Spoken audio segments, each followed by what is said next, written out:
lugar para saludar en estos momentos a nuestro querido amigo Jorge Armando Rocha, a quien respetamos y admiramos por lo que está haciendo desde sus trincheras independientes. Querido Jorge Armando, te saludo con mucho gusto. ¿Cómo estás? Estimados, un placer, como siempre. Muchas gracias por la confianza. Aquí estamos y ya saben que la admiración es mutua para ti, Vicente, para Toño y para todo el equipo.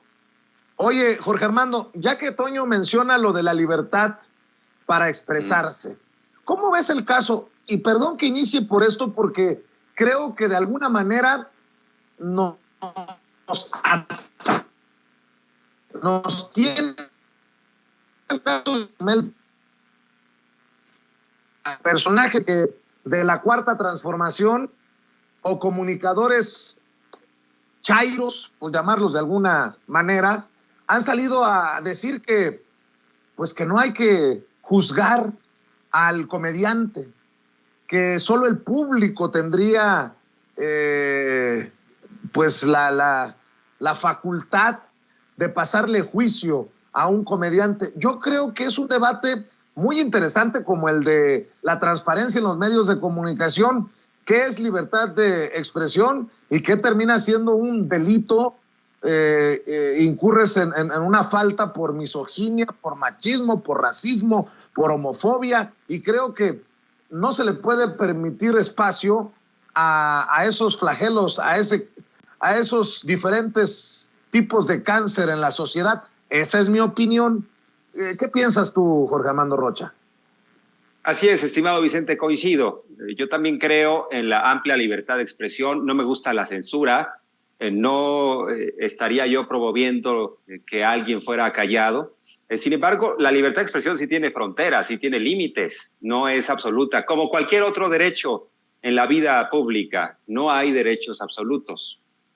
Siempre tienen límites. Y en este caso, por ejemplo, de Chumel Torres, que se lanzó en contra de la senadora Berta Carabeo, una cosa es que pueda decir su opinión y otra que sea una campaña de odio o una incitación al odio por su condición de mujer, y en su caso, pues de una forma absolutamente despectiva.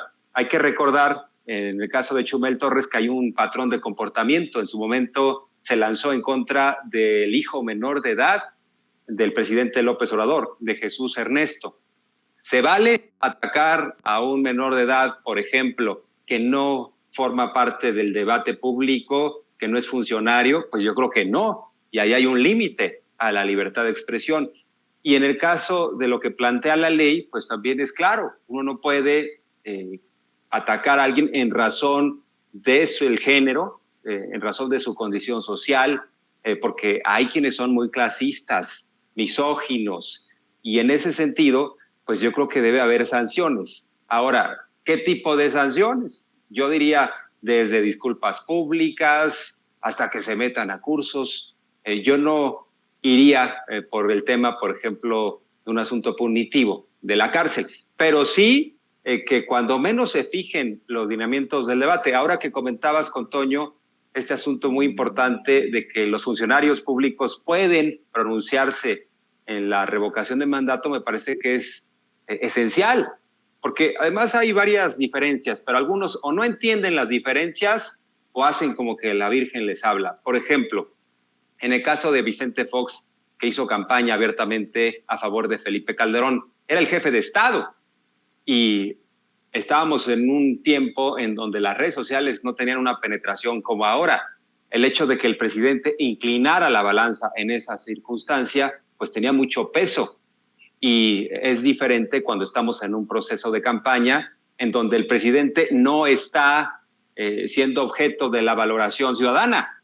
En el caso actual, por ejemplo, de la revocación de mandato, el centro del debate es el presidente. Me parece absurda la legislación, que el presidente no se pueda defender, no puede inaugurar un aeropuerto, no puede decir, vamos de esta forma avanzando en la transformación, si el objeto de la discusión es el ejercicio de la presidencia misma. ¿Cómo es posible que sí los opositores pueden darse vuelo, incluso con calumnias, con difamaciones, y el presidente está maniatado, está amordazado? Entonces yo creo que sí se tienen que cambiar esas legislaciones. Me gusta lo que plantea Toño, tendríamos que caminar hacia un modelo de comunicación abierta. Además, como las redes sociales continúan, afortunadamente, estimado Vicente, benditas redes sociales y benditos canales como el tuyo, sin censura, pues ahora el debate es abierto, y mejor que sea abierto y que la gente decida, porque hoy en día cada vez tiene más acceso a la información y la gente no es tonta. No podemos decir, ay, no, es que si el presidente dice tal o cual cosa, las personas en automático van a hacer lo que él mandate. Entonces, bienvenida a la libertad de expresión, pero sí con límites. Una cosa es argumentar, fundamentar, incluso uno puede ser muy duro para los debates. Tú eres duro para el debate. Creo que en general los que participamos en este tipo de canales somos duros, somos directos en el debate, sin simulaciones. Pero otra cosa es por una condición social, por una condición física, de género. Ahí me parece que varios se equivocan, y sobre todo los de la ultraderecha, que son muy clasistas y racistas, estimado Vicente.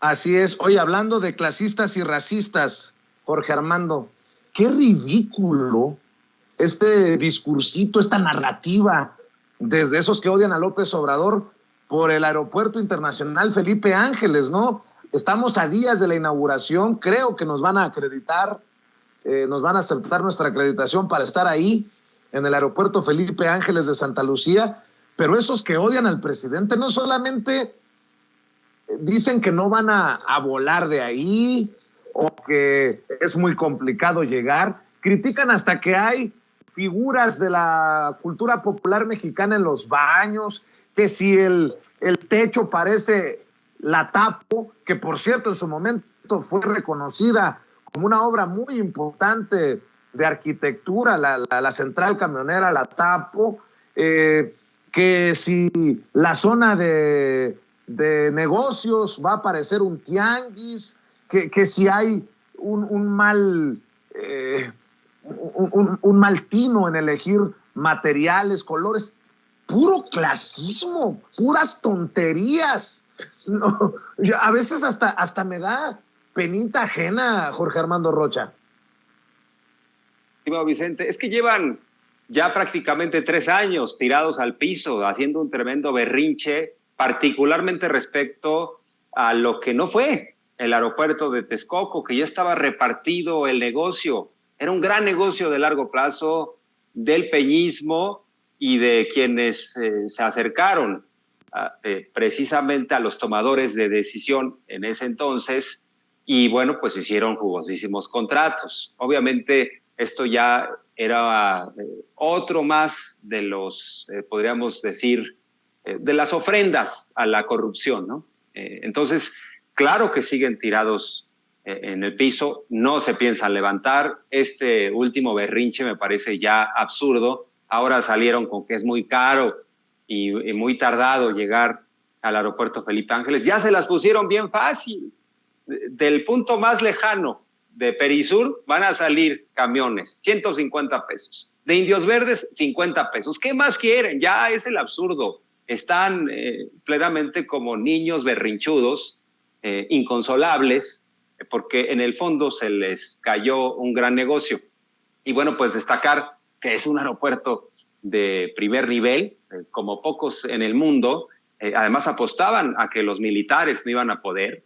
También hay que reconocer eso, desprecian a los militares, aunque los respetan porque son los que tienen las armas, los desprecian porque dijeron, no hombre, no va a poder el general López, no va a poder el general Domínguez, ya nos había deslumbrado un arquitecto internacional que, por cierto, tenía ahí algunas obras que fueron un fracaso, incluso se le cayeron en Las Vegas, y uno revisa a ese gran arquitecto que nos trajeron para deslumbrarnos con el caso del aeropuerto de Texcoco.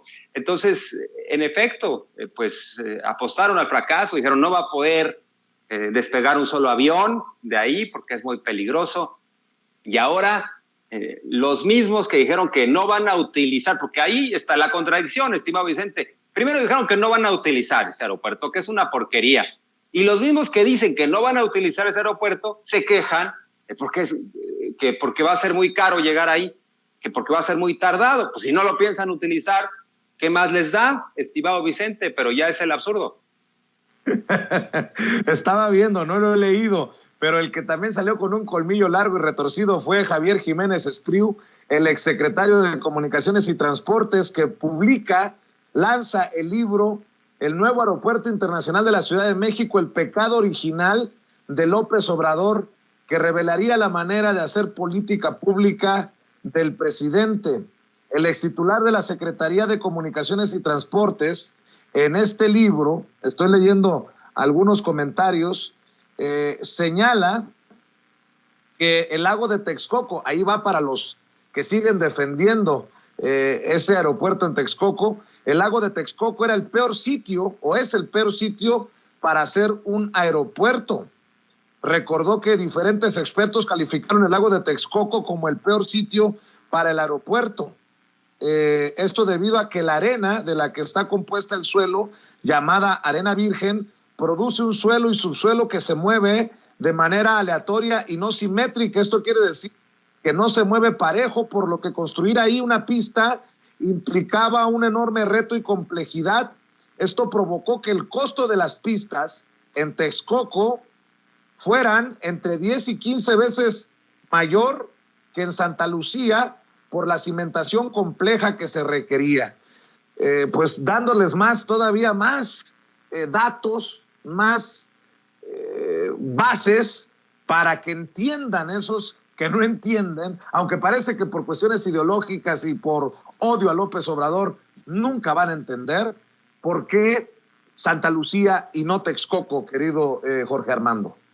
Así es, estimado Vicente. Audiencia, es que es muy necia la naturaleza, Vicente. El lago de Texcoco va a seguir siendo un lago, independientemente de que fueran a construir ahí un aeropuerto, de que estuvieran sacando el agua. El lago sigue siendo lago. Entonces estaban peleando con la naturaleza, pero no les importaba realmente la funcionalidad del aeropuerto, sino el negocio que podía implicar. Ya estaban hasta planeando un Disney y luego iban a hacer un gran negocio con los terrenos del aeropuerto actual y no les salió la jugada. Van a seguir con el dramón, estimado Vicente, pero bueno, pues les va a tocar utilizar el aeropuerto y en una de esas hasta le van a tener que agarrar el gusto, estimado Vicente. Es como aquellos que no les gustaba la escuela. Bueno, pues en algún momento, ¿no? Y le van a tener que agarrar el gusto.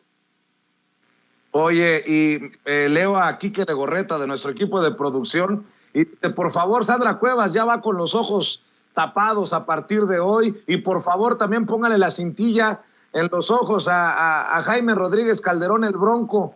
Vaya momentos, y luego el PAN dice, bueno, el PRIANREDE de Claudio X González es perseguida por, bueno, hasta Monreal dice que es perseguida política Sandra Cuevas. Qué extraño que no le echen el caballo encima a Sammy, ¿no? A Samuel García, de que el Bronco, pobrecito, es un perseguido político. ¿Qué cosas estamos viendo, Jorge Armando? Así es, estimado Vicente, son muy buenos ejemplos los que pones, porque a Samuel García, el gobernador de MC Nuevo León, hasta los panistas le están aplaudiendo por la detención del Bronco. Me parece que Samuel García ha obedecido claramente a estos grupos de interés que quisieron cobrarle la factura al Bronco, tanto priistas como panistas. Lo que pasa es que el Bronco se peleó básicamente con todos. Y lo mismo que él hizo con Rodrigo Medina y lo exhibió a este exgobernador priista y lo metió a la cárcel, le pusieron también la ficha, lo mismo, o sea, le están pagando exactamente con la misma moneda. Yo no podría defender al Bronco y seguramente si le investigan bien van a encontrar cosas peores que eso de que supuestamente, porque la acusación es que habría puesto a trabajadores de Nuevo León a ayudarle a sus firmas cuando hizo el ridículo como candidato presidencial.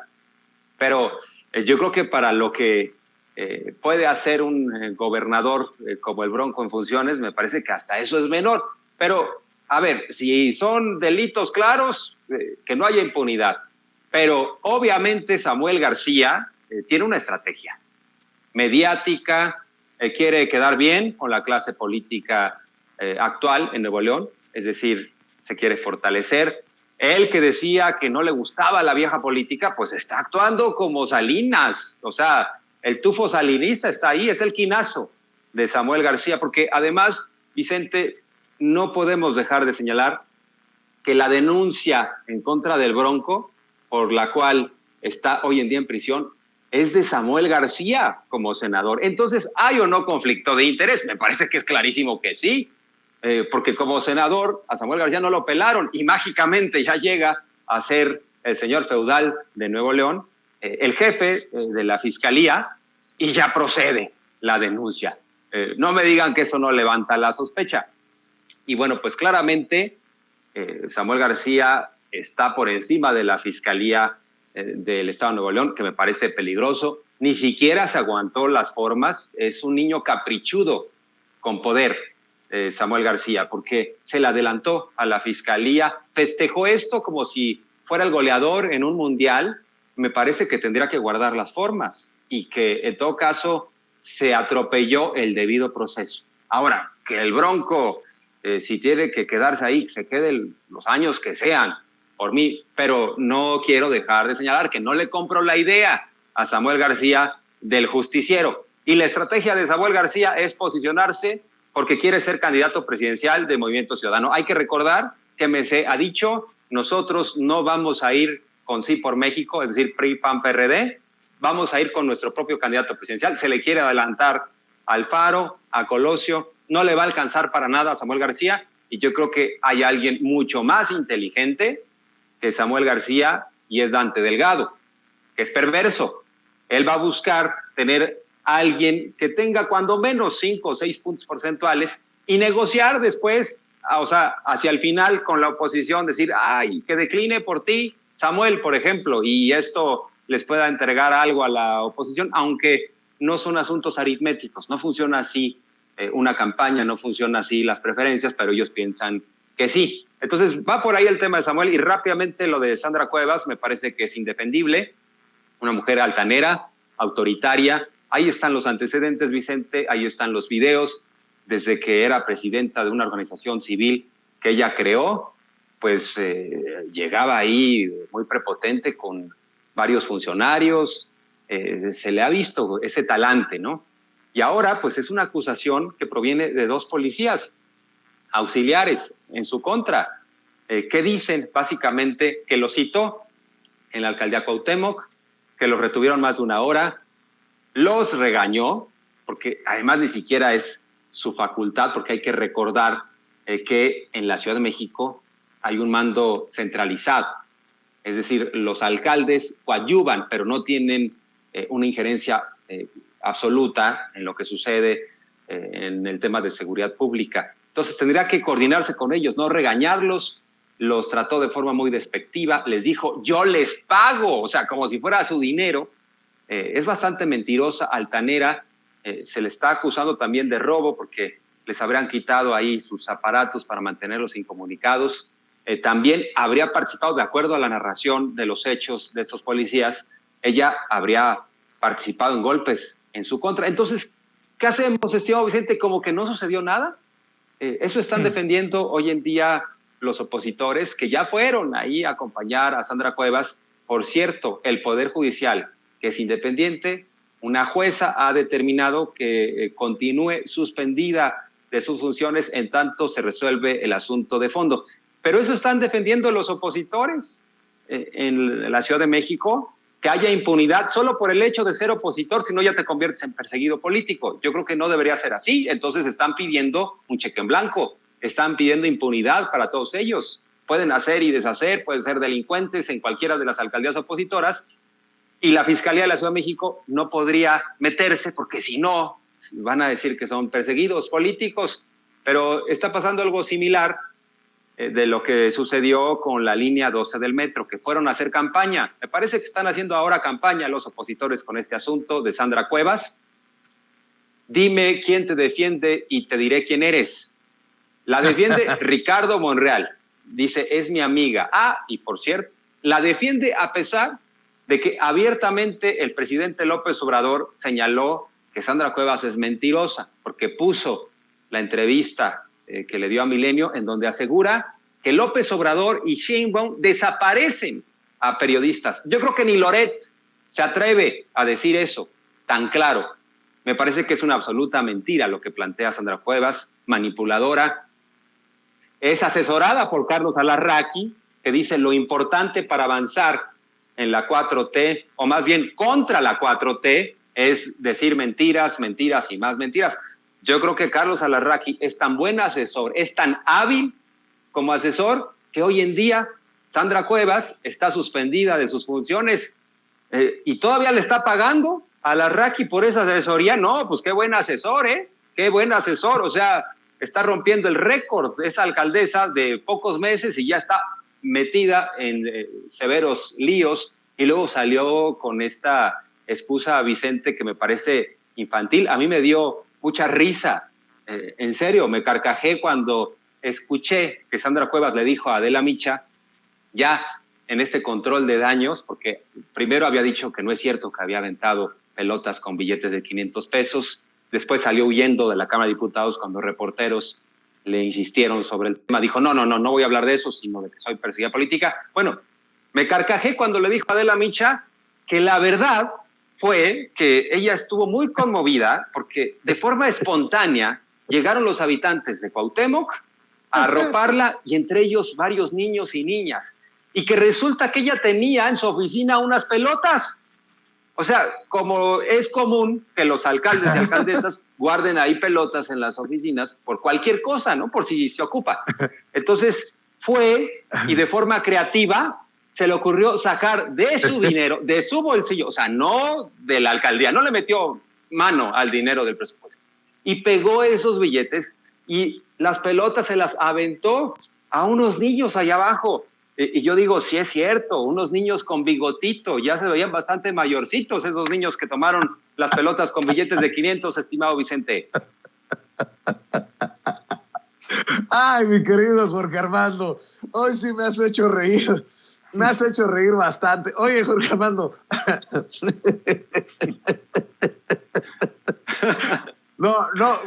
Prometo no ponerme raspa, porque Jorge Armando Rocha es muy decente, pero me imaginé las pelotas de los de bigotitos. Entendió el que entendió. Mi querido Jorge Armando, a ver, no sé si tengas tiempo, pero hay unos temas buenísimos. ¿Tienes tiempo para unos 2, 3 temas más? Si quieres, nos aventamos otros 2 temas, estimado Vicente. Órale. Oye, ahora resulta que el presidente Andrés Manuel López Obrador no solamente tiene la culpa por la violencia en México, sino tiene la culpa porque en el calendario febrero tiene 28 días. No estoy exagerando. Lo estoy viendo en redes y digo, no, qué cosas escribe Sandra Romandía, periodista de investigación, me sorprende, que opina en el Universal, que es directora editorial de la revista MX. Fíjense lo que escribe. Y hoy, en la mañanera, el gobierno federal presume que febrero fue el mes con menos homicidios. Claro, fue un mes de 28 días, dice. Al sacar promedio de asesinatos diarios, febrero cierra con más que enero, 81 contra 83. Así la intención de engañar y maquillar resultados. O sea, ¿qué culpa tiene? Ahora es culpa de López Obrador que tengamos 28 días en febrero para sacar los números y poderle presentar los datos a la sociedad. No, estas sí son ganas de golpear, Jorge Hernández. Porque en el caso, por ejemplo, de marzo, abril, van a decir, es que Semana Santa, ¿no? Y la gente se porta bien en Semana Santa. Y lo mismo aseguraron en la pandemia, cuando bajó la violencia, es que es porque la gente no estaba en la calle. Entonces, claramente tienen una postura contraria al presidente López Obrador. Lo odian, lo detestan, no le conceden un solo avance en este país, pero callaban bastante con los presidentes anteriores, eran cómplices. ¿Por qué será? Bueno, sabemos en buena medida que varios comunicadores, periodistas, publirelacionistas les iba bastante bien con otros presidentes, y ahora pues se les cerró la llave de los recursos y todo lo ven mal. Incluso pues sí, van a culpar del clima a López Obrador. Pero en ese sentido, ellos mismos lo convierten en un mesías, estimado Vicente, porque dicen, no, es que si llovió fue por culpa de López Obrador, si no llovió también. Y ellos mismos le están generando cualidades sobrenaturales al presidente López Obrador en esta obsesión. Pero en el caso de la violencia, pues ahí están los datos, ¿no? Que son públicos. Ahora, hay avances, si uno revisa estado por estado. En el caso de la Ciudad de México, de cómo dejó la cosa Mancera, hoy en día hay un 58% de homicidios. O sea, prácticamente estamos hablando de antes se cometían 5 homicidios diarios en la capital del país y ahora 2. Ahora, hay otro punto central, estimado Vicente, que los homicidios dolosos son competencia de los gobiernos estatales, resolverlos.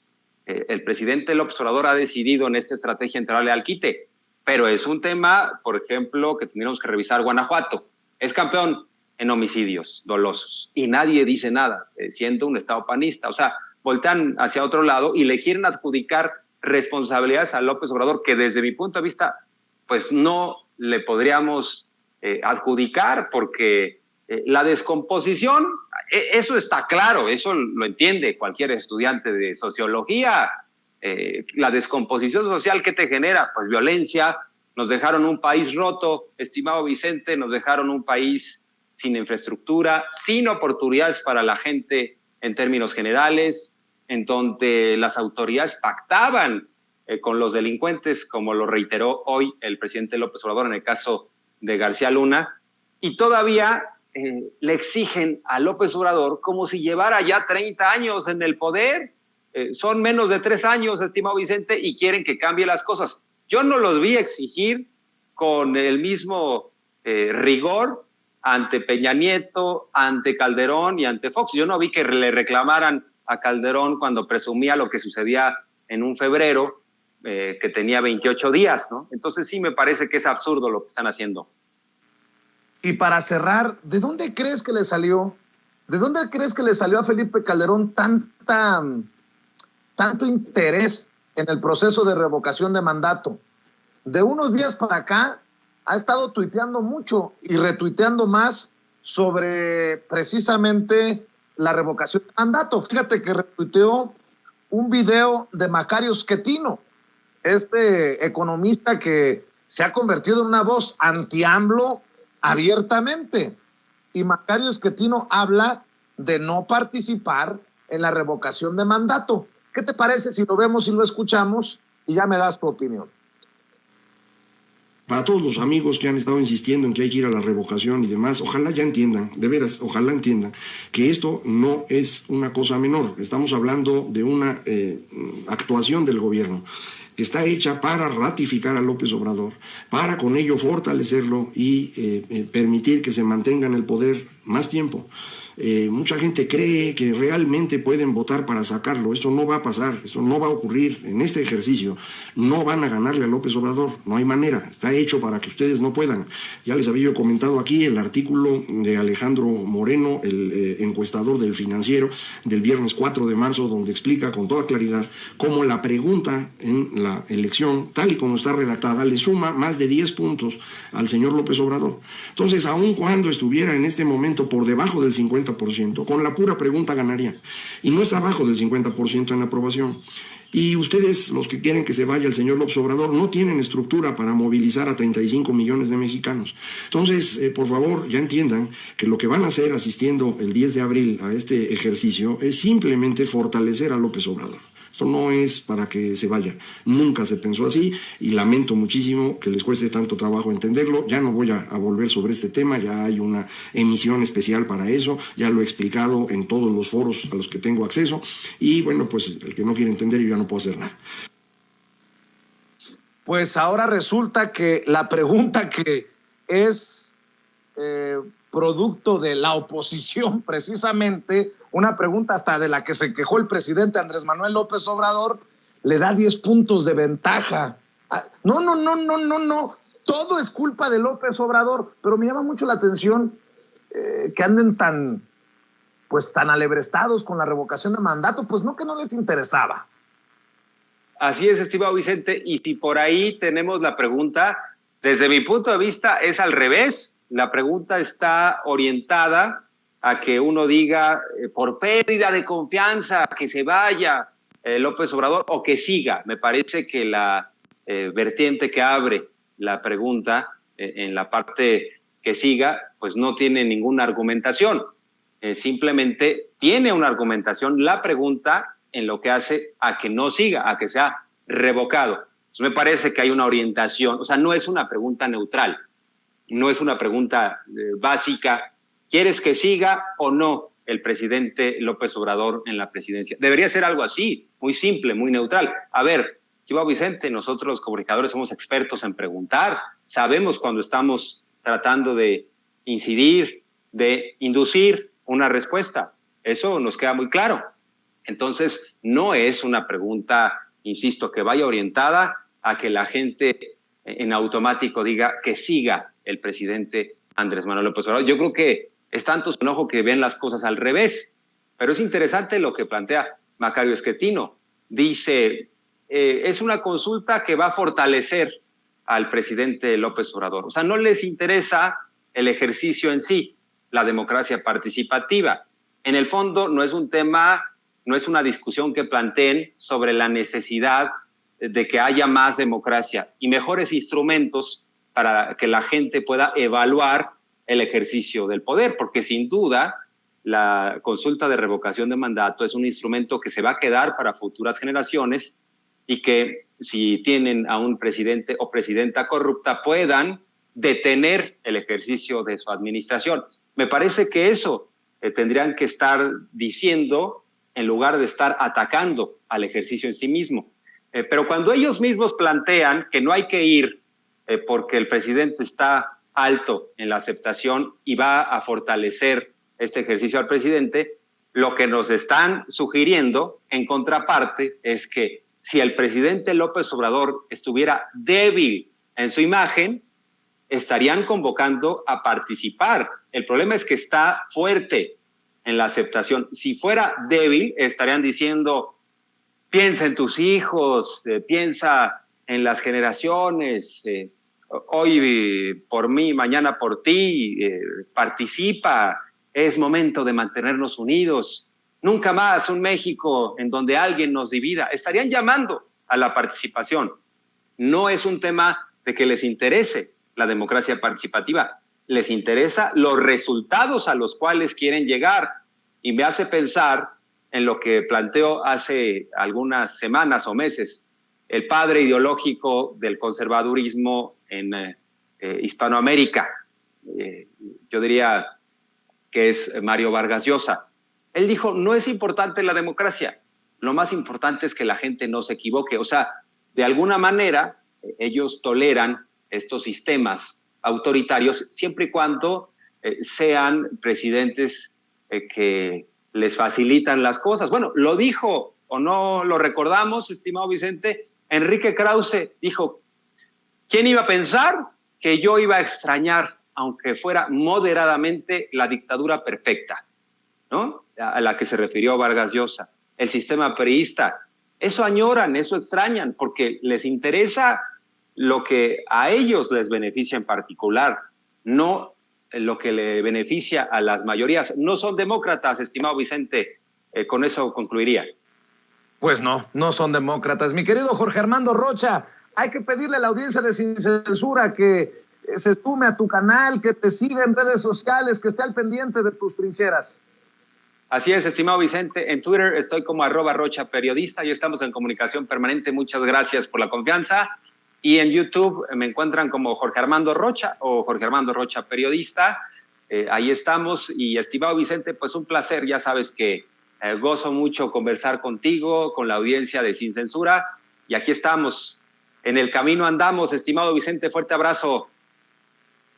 Igualmente, querido Jorge Armando Rocha, te mando un abrazo muy fuerte, muy apretado, muy apapachado. Jorge Armando Rocha, siempre hablando sin censura.